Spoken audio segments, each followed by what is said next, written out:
Sveiki. Šiandieną žadu pašnekėti apie skaitmeninę video kamerą HDR AX100E Sony. Tema labai įdomi. Mes, kadangi filmuojame dabar video podcastus, tai susidurėm su video filmavimo problematika ir specialiai paprašėme Sony, kad mums duotų apžvalgoms video kamerą, neprofesionalią didelę ir ne pačią nemažytę ten kažkokią tai action kamą, o normalią kamerą, kuri reikalinga tikriausiai ir buityje jums, jeigu jūs norite pasiekti geresnių rezultatų. Iki šiol mes filmuodavome ir filmuojame ir dabar fotoaparatais, pačiais įvairiausiais. Šiuo metu mes filmuojam Samsungo fotoaparatais. Iš tikrųjų, neblogai matome savybės, kai filmuoji fotoaparatu.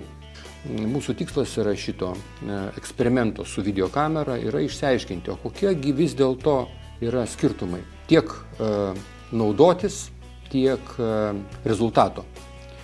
Mes puikiai suprantame, kad fotoaparatu galima fotografuoti ir be abejo filmuoti. Tai lygiai tos pačias savybės turi ir videokamera štai šitą. Jinai irgi yra 4K.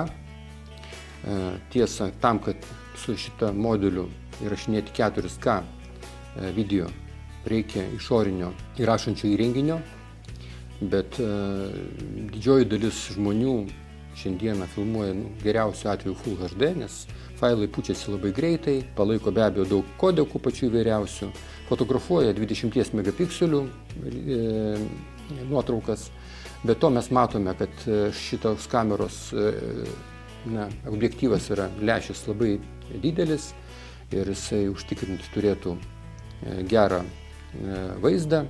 Jau eksperimentuoju porą dienų, taip ir yra, optika yra Zeiss, kad Sony visą laiką daro, stengiasi daryti, kai nori pasiekti geresnių rezultatų su savo produktais, stato Zeiss optiką. Videokamera paėmus pačią paprasčiausią tikriausiai turi tos pačius valdymo elementus, kaip ir šita. Zoomas, šiuo atveju, kadangi kamera netokia paprasta, tai zoomas yra ne tik tais varikliuku, gali rankiniu būdu sukti žiedą ir juo perjungti fokusavimo arba zoomo režimą, gali turėti vaizdo ieškiklį, žiūrėti per štai šitą vaizdo ieškiklį arba atsidaryti ekraną, kuris yra touch.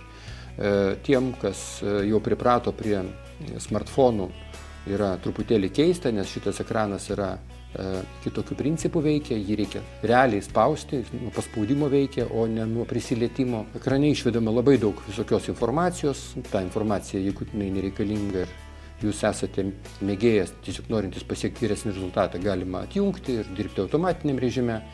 Aš pasižiūrėjau šiek tiek ir matau, kad yra labai nedaug valdymo mygtukų, kuriais galima viską pakankamai greitai pasiekti, ne tik tais per ekrane esantį meniu mygtuką.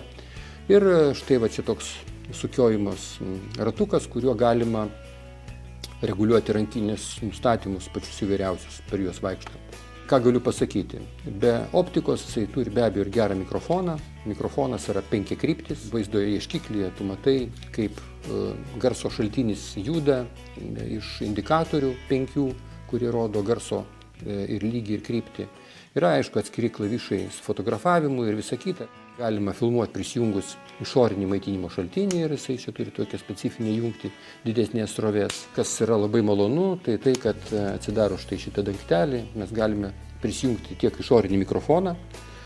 Yra išorinių mikrofonų pačių įvairiausių. Čia yra fotoaparatams įprastas blikstės lizdas. Jį gali įsistatyti ne tik tais išorinis šviesos šaltinis, bet ir blikstė.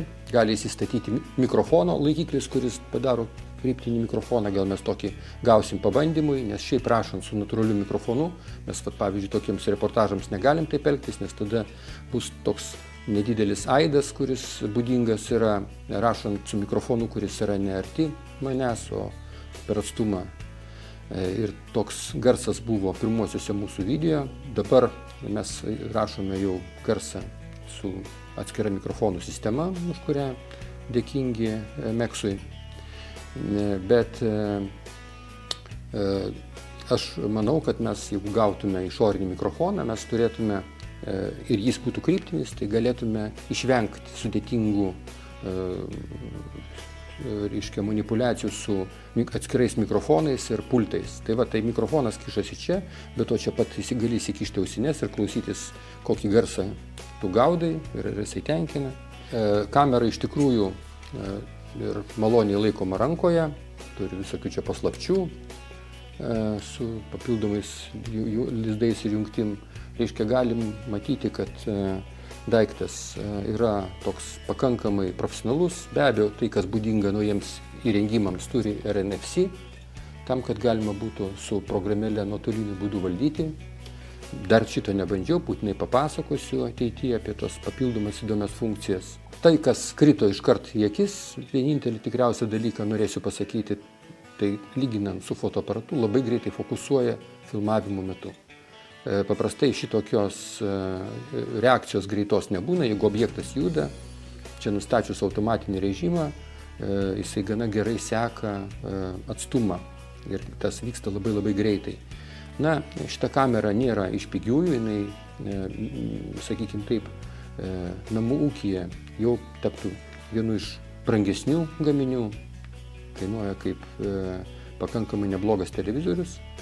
Bet jeigu jūs norite pasiekti gerą filmavimo rezultatą, aš manau, kad tokia kamera galėtų būti reikalinga. Na, eksperimentuosim, bandysim, lyginsime ir jums apie tai papasakosim kitus kartus.